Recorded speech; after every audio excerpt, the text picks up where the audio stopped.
এটা তো সরাসরি ইউজ না করলে আমরা এগুলো করতে পারবো না। তাহলে অ্যান্সার 2 tan inverse 5 আসে, হ্যাঁ হ্যাঁ, কিন্তু ওইটার অ্যান্সার তো 2 tan inverse 2 দেওয়া। তাহলে অবশ্যই ভুল আছে। তাহলে অ্যান্সারটা এই 8 আর 10 না, কত জানি অ্যান্সারটা ভুল প্রিন্ট হয়ে গেছে।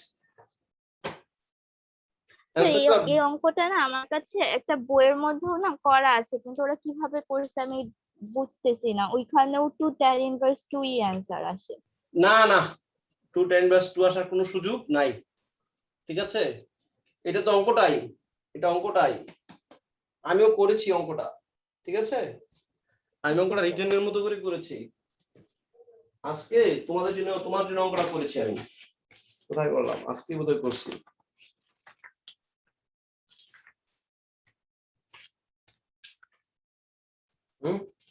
এটা ছেড়ে দিয়ে দিছি, রাফ টেস্ট ছিল। ঠিক আছে, এটা 2 tan inverse 5 আসবে স্যার। হ্যাঁ জি স্যার, বুঝেছি। আচ্ছা,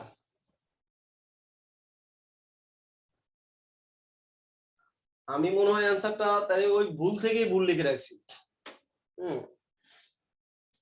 তারপর দেখো 11 নাম্বার,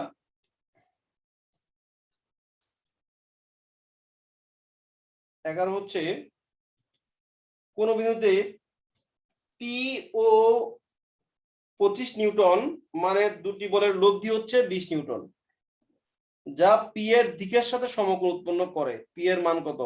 এগুলো নিয়ে আমি আর কথা বললাম না, ঠিক আছে? পি এর দিকের সাথে লম্ব, পি এর দিকের সাথে লম্ব, তাহলে পি এর মান কত, এগুলো নিয়ে কথা বলার আমার মনে হয় দরকার নেই। লম্ব হলে সমকোণী ত্রিভুজ আঁকবো। 12 নাম্বার, 8 ও 6 একক মানের দুটি সমমুখী বল। 12 নাম্বার, 8 নিউটন ও 6 নিউটন, 8 নিউটন ও 6 নিউটন মানের দুটি সমমুখী সমান্তরাল বল 21 একক দৈর্ঘ্যের একটি অনড় বস্তুর উপর ক্রীড়ারত। 21 একক দৈর্ঘ্যের একটি, এই হচ্ছে 8, এই হচ্ছে 6। বল অবস্থান বিনিময় করলে লব্ধির সরণ, বল যদি অবস্থান বিনিময় করে লব্ধির সরণ ডি সমান, এটার একটা শর্টকাট আমরা দিয়েছিলাম, 4টা শর্টকাট আমি দিয়েছি। ওই 4টা শর্টকাট থেকে আমি শুধু 2টার উপর কোশ্চেন করেছি। বলবিদ্যা এই 4টা শর্টকাটের উপর কোশ্চেন হয়, শুধু 2টার উপর আমি কোশ্চেন দিয়েছি। আর আজকে কিন্তু 10 নম্বরের জন্য আরেকটা শর্টকাট আমি লিখে দিয়েছি। আজকে কিন্তু 10 নম্বরের জন্য কিন্তু আরেকটা শর্টকাট লিখে দিয়েছি, এইটাও রাখো। এই 5টা শর্টকাট পড়ো। ডি সমান কত? পি মাইনাস কিউ ভাগ পি প্লাস কিউ ইন্টু এই এবি, পি মাইনাস কিউ কত 2, পি প্লাস কিউ কত 8 6 14, আর এবি কত 21, 7 2 14, 3 7 21, 2 3 মিটার। লব্ধির সরণ 3 একক, লব্ধির সরণ 3 একক। এই ওই দুইটার অ্যান্সার না আমাকে গ্রুপে কে জিজ্ঞাসা করলো না স্যার, এই দুইটার অ্যান্সার দেখেন তো, কে জিজ্ঞাসা করছিল আমাকে এটা? আচ্ছা, মনে হয় উদয় জিজ্ঞাসা করছিল আমার যতটুকু ধারণা।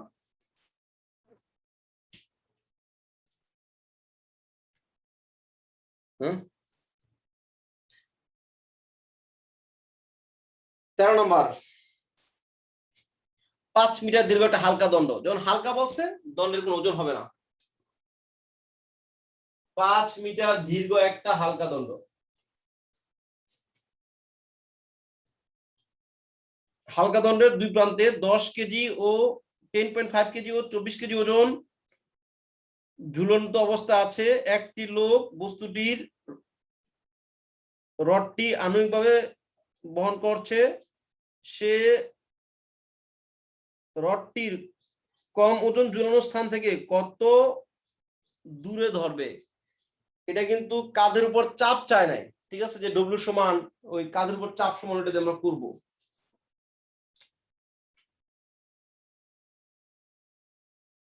রডের দূরত্ব দেওয়া আছে 5 মিটার, 5 মিটার। এটা হালকা দণ্ড, রডের মধ্যবিন্দু ক্রিয়া করবে না, ওজনই নেই রডের কোনো ওজন নাই, বলছে হালকা দণ্ড। এখানে 10 কেজি আর 24 কেজি, এই হচ্ছে 10, এই হচ্ছে 24, 24.5, 10.5। দশমিক দিলে একটু বিরক্ত লাগে। লব্ধির ক্রিয়াবিন্দু আসলে কোথায় হবে, এটা হচ্ছে মূল কথা, যে লব্ধির ক্রিয়াবিন্দু কোথায় হবে। প্রশ্নটা হচ্ছে লব্ধির ক্রিয়াবিন্দু কোথায় হবে, কোথায় ধরলে খুব ইজিলি এটাকে বহন করা যাবে, আনুভূমিকভাবে বহন করা যাবে, কোন বিন্দুতে ধরলে এটা আনুভূমিকভাবে বহন করা যাবে, এই হালকা বস্তু থেকে কতটুকু দূরে ধরলে এটাকে চমৎকারভাবে বহন করা যাবে।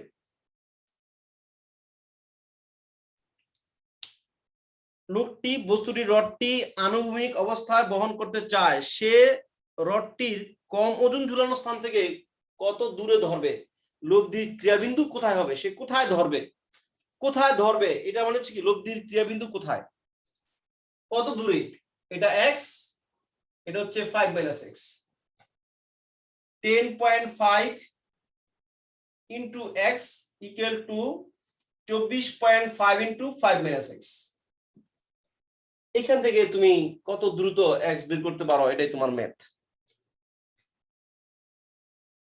এখান থেকে আমরা যত দ্রুত, যত ভদ্রভাবে আমরা x বের করতে পারি ততই ভালো। এটা তোমার কাজ, এটা আমি আর হাত দিলাম না।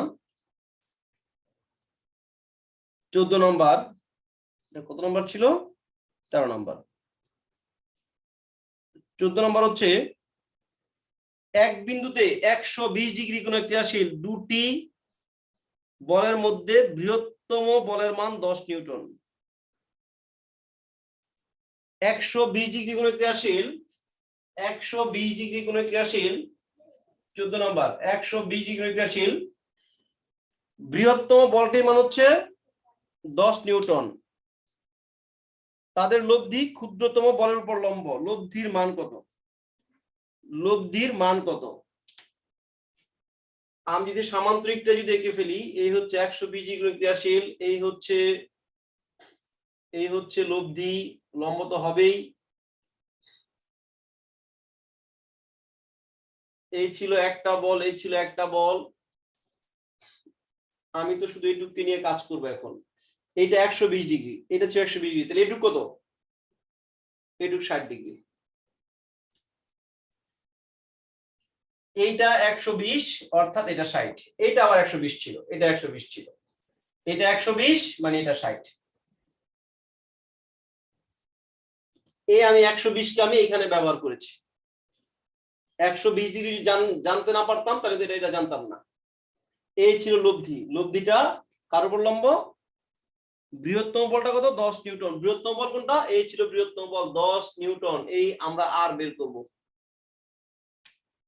sin 60, sin 60 লম্ব ভাগ অতিভুজ, লম্ব ভাগ অতিভুজ। দেখো অঙ্ক কত সহজ হয়ে যায়, sin 60 সমান লম্ব ভাগ অতিভুজ, r ভাগ 10, sin 60 এর মান কত, √3 ভাগ 2, √3 ভাগ 2, r ভাগ 10 কাটলে 5, r equal to 5√3, r equal 5√3। এটাও সমকোণী ত্রিভুজেরই ভার্সন। 15 নাম্বার,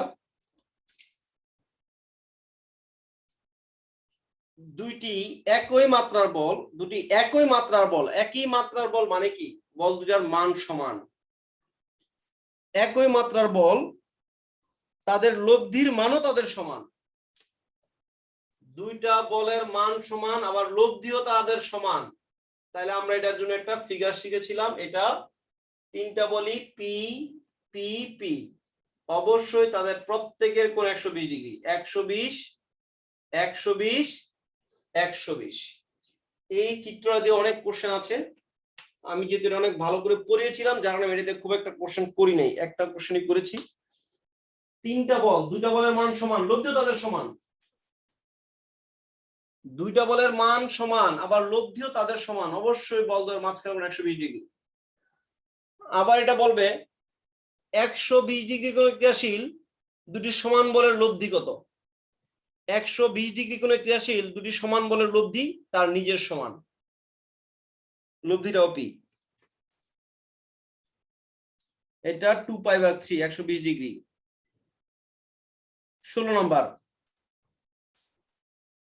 এক লোক তার কাঁধে স্থাপিত 6 একক দীর্ঘ লাঠির এক প্রান্তে হাত রেখে অপর প্রান্তে ডব্লিউ ওজনের একটি বোঝা বহন করছে।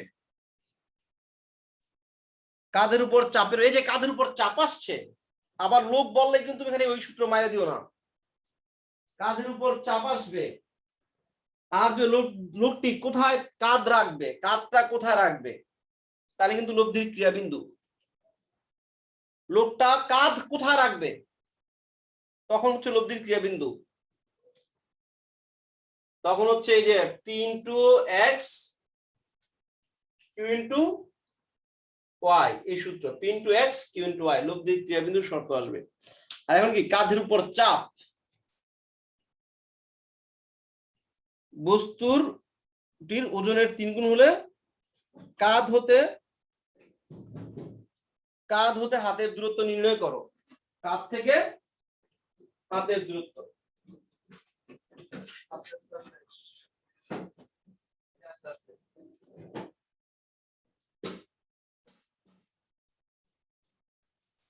আজকে তোমাদের আজকে এরকম না, তোমাদের রাখবো তো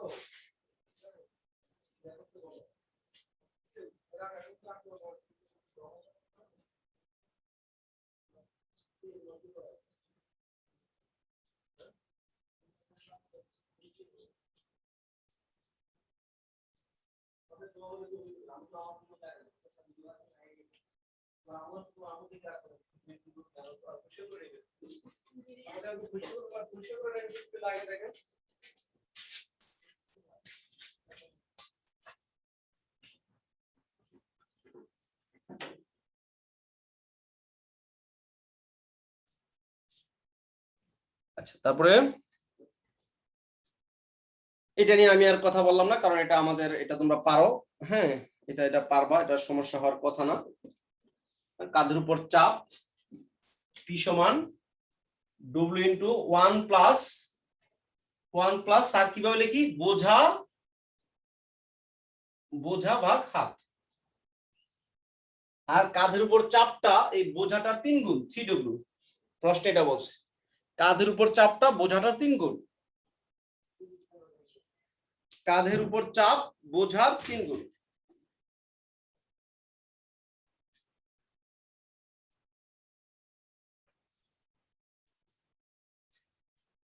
দেন ও চাচ্ছে কি যাচ্ছিল,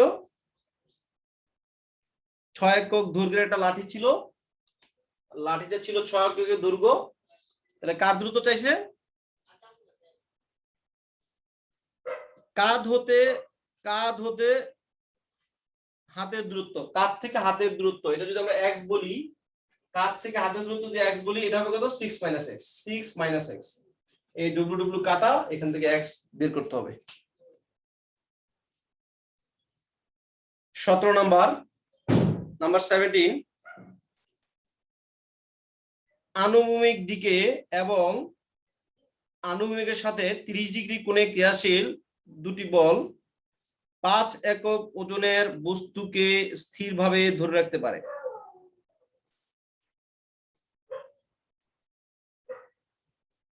আনুভূমিক দিকে এবং আনুভূমিকের সাথে, ভালো কোশ্চেন, খুব ভালো একটা কোশ্চেন। 17 নম্বর, আনুভূমিক দিকে এবং আনুভূমিকের সাথে 30 ডিগ্রি ক্রিয়াশীল 5 একক ওজনের বস্তুকে স্থিরভাবে ধরে রাখতে পারে। তারপর কি, বল দুটি কত ওজনের বস্তুকে ধরে রাখবে, 5 একক ওজনের বস্তুকে ধরে রাখবে, 5 কেজি ওজনকে ধরে রাখবে। কে, একটা আনুভূমিক দিকে, আরেকটা কি আনুভূমিকের সাথে 30 ডিগ্রি কোণে। খবরদার এটা এদিকে হবে না, এদিকে যদি বলটা দেই এই বস্তুকে ধরে রাখতে পারবে না। লামি সূত্রে একটা কথা বলছে, 3টা বলই একটা রেখার একই দিকে হতে পারবে না, 3টা বলই একটা নির্দিষ্ট রেখার একই দিকে হতে পারবে না, তাহলে কখনোই ভারসাম্য হবে না।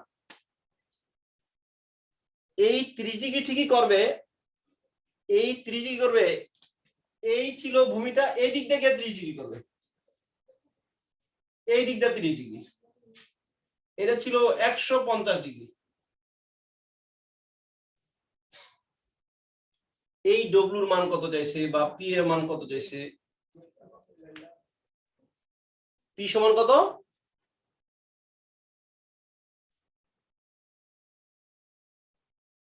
পি সমান পি ভাগ সাইন 90 ইকুয়াল 5 ভাগ সাইন 150 ইকুয়াল ডব্লিউ ভাগ সাইন কত সেটা 120। কথাটা ছিল, আমি আরেকবার বলতেছি, 5 কেজি ওজনের বস্তুকে ধরে রাখে কে? একটা বল ভূমি বরাবর, আর একটা বল হচ্ছে ভূমির সাথে 30 ডিগ্রি উৎপন্ন করবে। তাহলে এইদিকে দেই না, এদিক দেওয়া যাবে না। কেন? এদিক দিয়ে দিলে এই তিনটা বল একটা নির্দিষ্ট রেখার একই দিকে চলে যায়। লামি বলছে যে তিনটা বল একটা রেখার একই দিকে হতে পারবে না, তাহলে তারা ভারসাম্য সৃষ্টি করতে পারে না। তাহলে তারা কখনোই ভারসাম্য সৃষ্টি করতে পারবে না, তারা কোনো বস্তুকে ধরে রাখতে পারবে না। তিনটা বল একই দিকে হইতে পারবে না, তিনটা বল তিনটা ভিন্ন দিকে হবে, একটা নির্দিষ্ট রেখার একই দিকে হবে না। যার কারণে এই ভূমির সাথে 30 কি এই দিকের ভূমির সাথে 30 ডিগ্রি উৎপন্ন করবে। এখন তো সহজ, পি ভাগ সাইন 90, পি ভাগ সাইন এই দুটার মাঝখানের কোণ সাইন 90 ইকুয়াল টু ডব্লিউ ভাগ সাইন 90 প্লাস 30 120 ইকুয়াল 5 ভাগ সাইন 50 সাইন 150।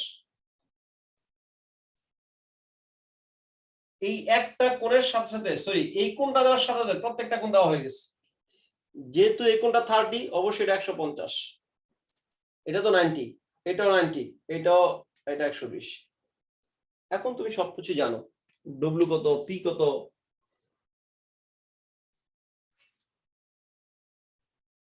ঠিক আছে, এটা 18 নাম্বার।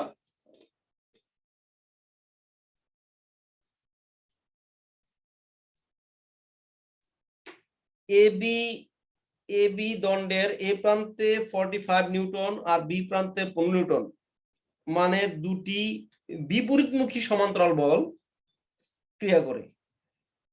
যদি তাদের লব্ধি সি বিন্দুতে ক্রিয়া করে এবং এসি সমান 5 মিটার হয়, তাহলে এবি এর দৈর্ঘ্যটা কত? তাহলে এবি এর দৈর্ঘ্য কত?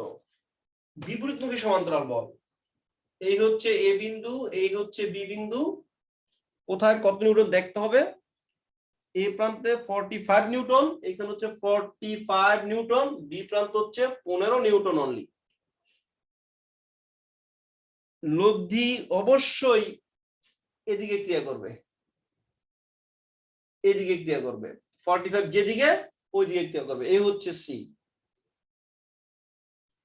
এবং এই এসি সমান হচ্ছে 5 মিটার বলা আছে, এসি সমান 5 মিটার। তাহলে এবি কত? তাহলে এবি কত আমরা কি জানি?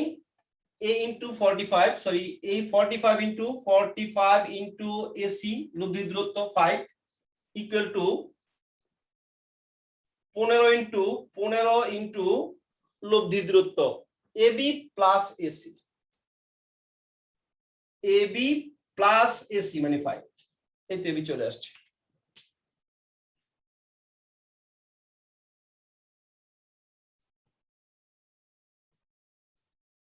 সতেরো নম্বর, আমি আবার বলতেছি, এ প্রান্তে আর বি প্রান্তে, এ প্রান্তে 45 নিউটন, বি প্রান্তে 15 নিউটন।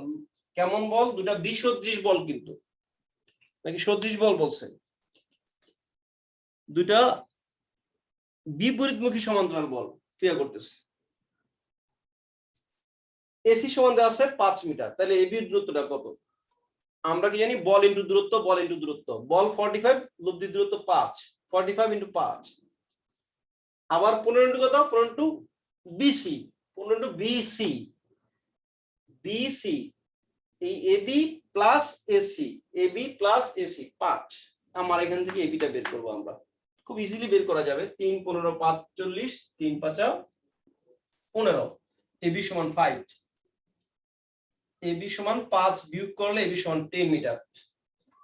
ঠিক আছে, চিত্রটা একটু হেল্প নিতে হবে। ঠিক আছে, প্রশ্নটা যেমনই হোক, প্রশ্ন পড়ার সাথে সাথে একটু ছোট করে একটু চিত্র এঁকে ফেলতে হবে। 19 নাম্বার, কোন বিন্দুতে ক্রিয়ারত দুইটি বলের একটি অপরটির দ্বিগুণ এবং তাদের লব্ধি একটির উপর লম্ব। কোন বিন্দুতে ক্রিয়ারত দুইটি বলের একটি অপরটির দ্বিগুণ, একটা অপরটির দ্বিগুণ এবং লব্ধি তাদের একটির উপর লম্ব। এটা নিয়ে আর কথা বলবো না, ঠিক আছে? কোন বের করা তো একটু দেখাই দিই। 19 দুইটা বলের মধ্যে একটা অপরটার দ্বিগুণ, এটা হচ্ছে লব্ধি। এটা যদি পি হয় এটা হচ্ছে 2p।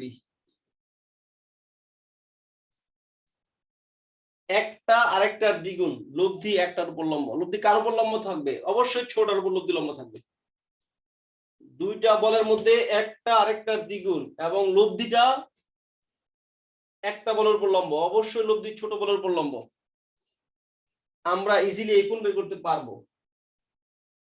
cos ভূমি অতিভুজ, cos থিটা সমান ভূমি বা অতিভুজ 2p, থিটা সমান 60 ডিগ্রি হাফ, থিটা সমান 60 ডিগ্রি।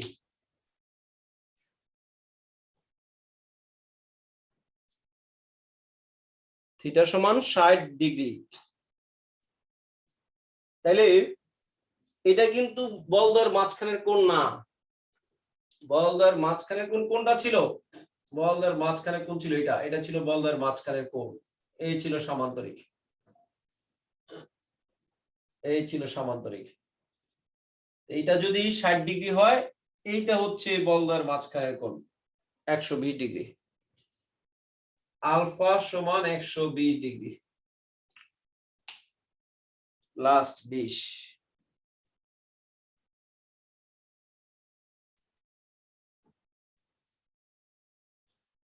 এইটাকে আমি খুব মোটা দাগে পড়াইছি।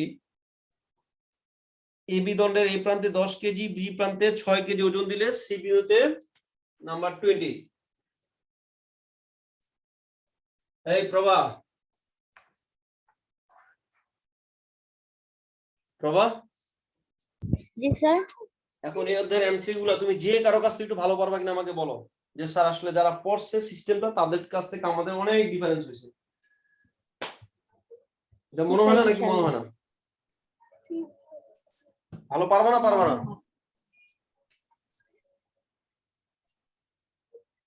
স্যার পারবো ইনশাআল্লাহ।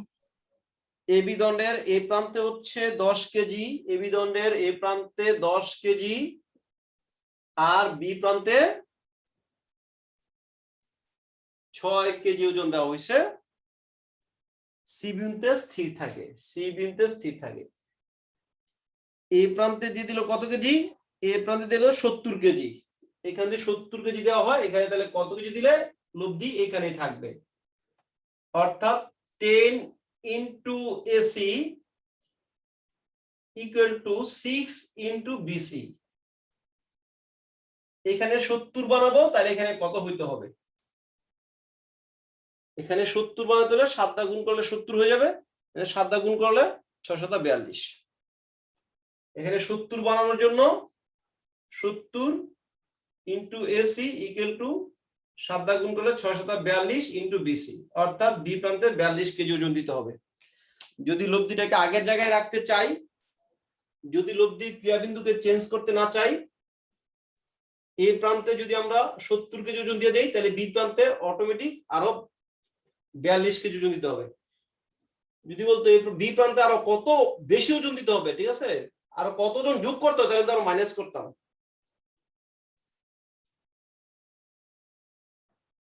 এটা একটু বুঝে শুনে আবার অ্যান্সার করতে হবে যে বি প্রান্তে আর কত কেজি ওজন অতিরিক্ত দিলে, অতিরিক্ত কথা না লাগবে তখন আবার মাইনাস করে দেবো, যে তখন কত আসবে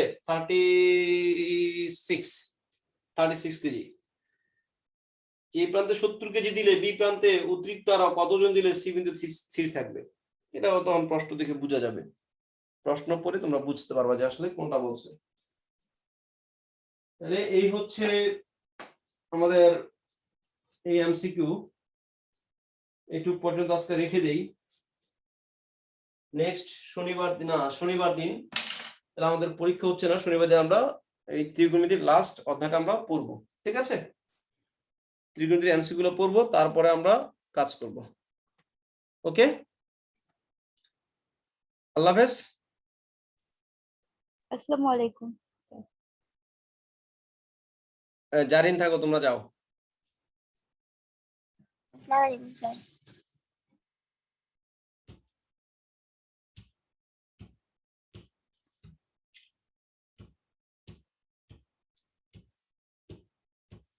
প্রভা লাইন কাটো। জারিন, জি স্যার। মানে চাংখার পুল থেকে কোন দিকে যাব?